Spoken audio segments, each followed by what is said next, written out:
સોલંકી રોહન છે. હું મેજડાથી આવું છું. હું 2023થી આવું છું.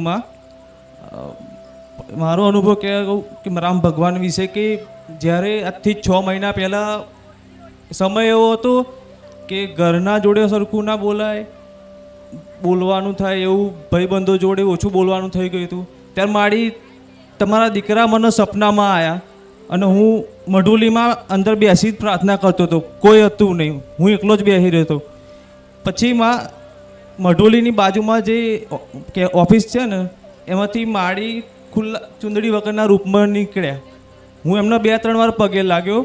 તે માળી એવું કીધું કે તું મને પગે ના લાગીશ, મારા રામને પગે લાગ, એ તારું જીવન સુધારશે. તે એ વાત શબ્દો વર્ણન નહીં કરી શકતો. તે પછી મિત્રો એવા થયા સાનિધ્યમાં કે જે રામ નામ જપ કરતા હોય. દેખાદેખી મેં કાઉન્ટર લીધું. પછી જે રામ નામ પર જે વિશ્વાસ અનુભવ વધતો ગયો જેનો શબ્દો નહીં કહેવા માટે. એક નોકરીથી છૂટ્યો હતો ત્યારે રામધૂન સાંભળતો નીકળ્યો. તે જંગલનો વિસ્તાર આવ્યો પાલડી કાંકજ બાજુ.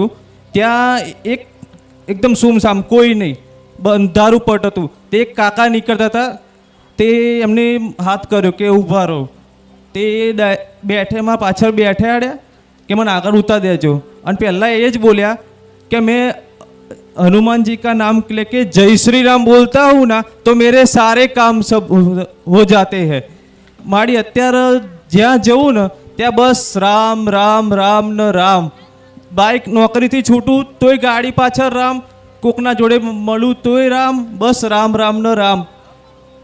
રામ નામનું બળ જે દિવસ આવી ગયું દરે, હા, જે દિવસ રામ નામનું બળ આવી ગયું, હા, એ દિવસથી જીવનમાંથી ડર નીકળી જશે. ડર નીકળી ગયો, ચિંતા બિંતા બધું હતું છૂટી ગયું. ડર એટલે આમ એવા બહાદુર હનુમાનજી જેવા, હા, અંગદજી જેવા, હા માં, આમ રાવણ ભલે ગમે તેવો માયાવી હોય, એની સભામાં જઈને એના ચેલેન્જ આલીને આવે એ રામ ભક્ત કહેવાય, રામદાસ. હા માં. અને આવી જાય, બળ આવે. હા માં, રામ રામ બોલવાથી બળ આવે. એવું બળ આવે, નિર્ભયતા પેદા થાય. જીવનમાં કોઈનાથી ના ડરો તમે. અને નિર્ભયતા આવી જાય તો શું છે? ચિંતા કોઈ નહીં હતી માં. ચિંતા ના રહે, ભય ના રહે, શોક ના રહે. એટલે આપે રૂપે માણસ સુખી સુખી.